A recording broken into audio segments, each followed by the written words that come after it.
Hello দোস্ত, IK study Bangla YouTube চ্যানেলে আপনাকে সুস্বাগতম। আমাদের আজকের বিষয় হলো আইসিডিএস স্পেশাল ক্লাস। আমাদের ক্লাস নাম্বার 5। এই আইসিডিএস স্পেশাল ক্লাসে ক্লাস নাম্বার 5 চলছে। আমরা আগের 4টে ক্লাসে কিন্তু আলোচনা করেছি পুষ্টি, জনস্বাস্থ্য এবং মেয়েদের সামাজিক অবস্থানের উপরে। আজকের ক্লাসটিও আমরা এই বিষয়ের উপর আলোচনা করব। এই বিষয়টি আপনাকে অনুধাবন করতে গেলে, অর্থাৎ আপনার আয়ত্তে আনতে গেলে আপনাকে 9টি টপিক ভালো করে পড়তে হবে।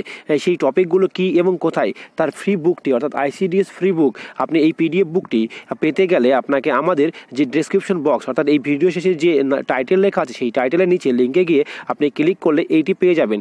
আমাদের প্রথমে নোট শপে ঢুকবেন। আমাদের IK study note shop. IK study note শপে আপনি নোট শপে গেলে আপনি কিছু ফ্রি ম্যাটেরিয়াল পেয়ে যাবেন। Free material number 1 ICDS previous year question paper আপনি পেয়ে যাবেন। আইসিডিএস ফ্রি বুকও পেয়ে যাবেন। আর এই ক্লাসগুলো আপনার হয়ে যাবে। আমি প্রতিটা ক্লাসের শেষে 1টি করে 2টি করে হোমওয়ার্ক দিই। এই হোমওয়ার্কগুলি কিন্তু আপনি অবশ্যই করে কমেন্ট বক্সে আমাকে জানাবেন। আজকে আমাদের বিষয় হচ্ছে টপিক নাম্বার 1-এর স্বাস্থ্যবিধান বা স্বাস্থ্যশিক্ষা। এই স্বাস্থ্যবিধান বা স্বাস্থ্যশিক্ষার উপরে একটি টপিক আমরা ভালো করে জানবো। সেই টপিকটি হচ্ছে দেহভর। এই দেহভার কী জিনিস সেটা আমরা জানবো, অর্থাৎ দেহভারের সূচক। এই দেহভারের সূচকটা কী জিনিস সেটা আমরা জানবো আজকের এই টপিকটি। Before this video I have a small request, please subscribe my channel and also share my channel. দেহভার সূচক এমন একটি পদ্ধতি যার মাধ্যমে মানবদের উচ্চতা এবং ওজনের অনুপাতে দেহ উপস্থিতি বা মেদের পরিমাণ সম্পর্কে ধারণা পাওয়া যায়। দেহভার সূচক কি? দেহভার সূচক এমন একটি উপস্থিতি যেখান থেকে আপনি বলতে পারবেন তার সে ওজন কতটা বেশি বা সে কতটা মোটা বা তার চর্বি কতটা আছে। অর্থাৎ উচ্চতার সাথে সাথে ওজন, অর্থাৎ হাইটের সঙ্গে সঙ্গে ওয়েট, HW, অর্থাৎ উচ্চতার সঙ্গে সঙ্গে হাইটের কেমন হওয়া উচিত তার একটা রেশিও দেওয়া থাকে। এটা কি বলা হয়? দেহভার সূচক। এই দেহভার সূচকগুলো কেমন হয় সেটা কিন্তু আপনার পরিষ্কার করে জানতে হবে। দেহভার সূচক করতে গেলে যেভাবে বের করতে হয় সেটা কিন্তু আপনার জানা দরকার। কারণ এই দেহভার সূচকটি স্ট্যান্ডার্ড সূচক কী এবং সব কিছু না জানলে পরীক্ষায় কি আসতে পারে সেই বিষয়গুলো আপনার কিন্তু ধারণা থাকবে না। তাই এই বিষয়গুলি ভালো করে দেখুন যে দেহভার সূচক কাকে বলে এবং কীভাবে আলোচনা করা যায়। এখানে দেহভার সূচক কীভাবে বের করতে হয় তার স্পষ্ট ধারণা কিন্তু আপনি দেখতে পাচ্ছেন।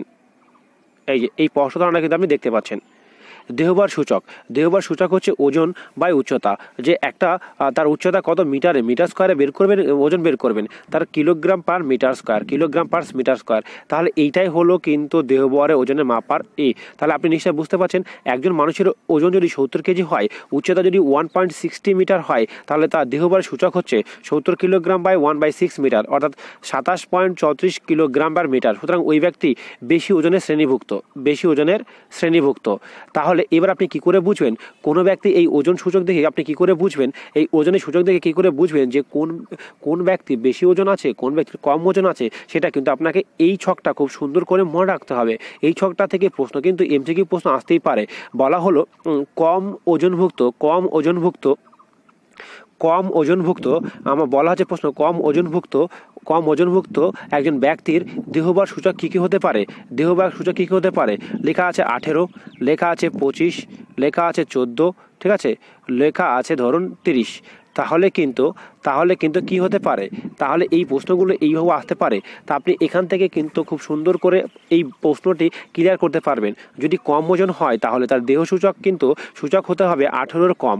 18 18.5 কম হলে সেই ব্যক্তি কিন্তু কম ওজন বলে গণ্য আছে। স্বাভাবিক ওজন হচ্ছে 18.5 থেকে 24.9। তার সুতরাং মনে রাখা সোজা বিষয় 19 থেকে 29 পর্যন্ত হচ্ছে 19 থেকে 25 হচ্ছে স্বাভাবিক। এই স্বাভাবিক সূচকটি বারবার মনে রাখবেন, কারণ স্বাভাবিক সূচক থেকে গত প্রিভিয়াস ইয়ারে কিন্তু প্রশ্ন এসেছে। অন্যান্য রাজ্যে এবং আমাদের রাজ্যে কর্মী সহায়কের বিষয়ে কিন্তু প্রশ্ন এসেছে। সুতরাং এটি ভালো করে মনে রাখুন।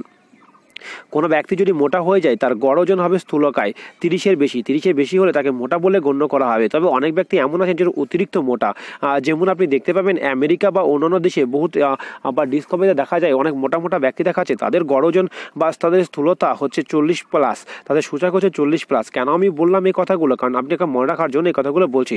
আপনি দেখতে পাচ্ছেন সূচক যদি 18.5-এর কম হয় তাহলে দেহভারের সূচক 18. এই ব্যক্তিকে কম ওজন বিশিষ্ট বলা হয়। এই শ্রেণীভুক্ত ব্যক্তির বিভিন্ন সমস্যা সমস্যা আসতে পারে, যেমন নিদ্রাহীনতা, রোগ প্রতিরোধ ক্ষমতা, অর্থাৎ দেহের ওজন কম হলে কী কী রোগ হয় সেটা কিন্তু আপনি জেনে গেলেন। 18.5 থেকে 24.9 এই ধরনের সূচকের ব্যক্তির ক্ষেত্রে স্বাভাবিক এবং স্বাস্থ্যকর বলা হয়। স্বাভাবিক ও স্বাস্থ্যকর ওজন বজায় রাখার জন্য নিয়মিত শরীরচর্চার পাশাপাশি উপযুক্ত পুষ্টিকরণ করা উচিত। সূচক 25 থেকে 29.9 এই শ্রেণীভুক্ত ব্যক্তির ওজন তুলনামূলক বেশি হয়। এই শ্রেণীভুক্ত ব্যক্তিদের বিভিন্ন সমস্যা আসতে পারে, যেমন উচ্চ রক্তচাপ, হৃদরোগ। আমি একটু আগে বললাম যদি কারো দেহ সূচক বেশি হয় তাহলে কিন্তু তার হৃদরোগ হওয়ার সম্ভাবনা আছে। এই কথাটা কিন্তু আপনি ভালো করে নোট ডাউন করুন। ইয়েস, যদি কারো দেহভর সূচক বেশি হয় তাহলে তার উচ্চ রক্তচাপ, হৃদরোগ, ডায়াবেটিস এই রোগগুলো কিন্তু বাধা বাঁধতে পারে, কিন্তু কম হলে কিন্তু বাধা বাঁধবে না। এই কথাটা কিন্তু আপনি মনে রাখবেন, কারণ এখানে থেকে এমসিকিউ প্রশ্ন হওয়ার সম্ভাবনা আছে। সূচক 30-এর বেশি হলে এই শ্রেণীভুক্ত ব্যক্তিদের স্থূলকায় মেদবহুল বলা হয়। অতিরিক্ত ক্যালোরিযুক্ত খাদ্য গ্রহণ ও তার সঙ্গে সঙ্গে শারীরিক ক্রিয়াকলাপের প্রতি অনীহা সমস্যার মূল কারণ। এবার প্রয়োজনীয়তা কী কী, প্রয়োজনীয়তা করলে কি করে হবে সেই সমস্তগুলি কিন্তু আপনি জানান। আচ্ছা, এবার আপনি আমাকে জানান, আমি আরও কিছু উচ্চতা এবং সূচক ভার এখানে দিয়ে দিলাম, এই লিস্টটি আপনি খুব পড়বেন, ঠিক আছে? তাহলে যে BMI কি হতে পারে এবং কার ওজন, বালক এবং বালিকা স্ট্যান্ডার্ড ওজন কি হতে পারে, এই চারটা কিন্তু আপনি পড়ে রাখবেন, কারণ এই চারটা থেকে কিন্তু প্রশ্ন আসতেই পারে। ইয়েস, প্রশ্ন আসতেই পারে। তাহলে আপনাকে এবার আপনি এই যে দেখুন আপনি কেমন, আপনাকে কিছু প্রশ্ন আমি এখান থেকে দিয়ে দিলাম, সেই প্রশ্নগুলো আপনি যদি করে আসেন তাহলে আমার ভালো হয়।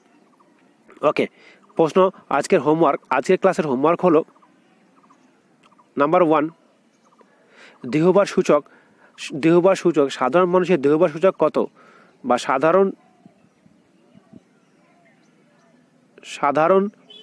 দেহভার সূচক কত হয়। তাহলে আজকের হোমওয়ার্ক হলো সাধারণ দেহভার সূচক কত হতে পারে সেটা আমাকে কমেন্ট বক্সে জানান ভিডিওটি শেষ করে। ভিডিওটি কিন্তু উপরে আর দেখা যাবে না, যদি আপনি দেখেন তাহলে জানবো যে আপনি মনোযোগ দিয়ে শুনেননি, আর যদি একবারে বলতে পারেন তাহলে জানবো যে মনোযোগ দিয়ে শুনেছেন। তাই বারবার এই ভিডিওটি শুনুন এবং শেয়ার করুন, পরবর্তী ক্লাসের জন্য অপেক্ষা করুন। এবং আপনি যদি ICDS নোট কিনতে চান তাহলে কিন্তু আমাদের সঙ্গে যোগাযোগ করতে পারেন। Thank you for watching my video.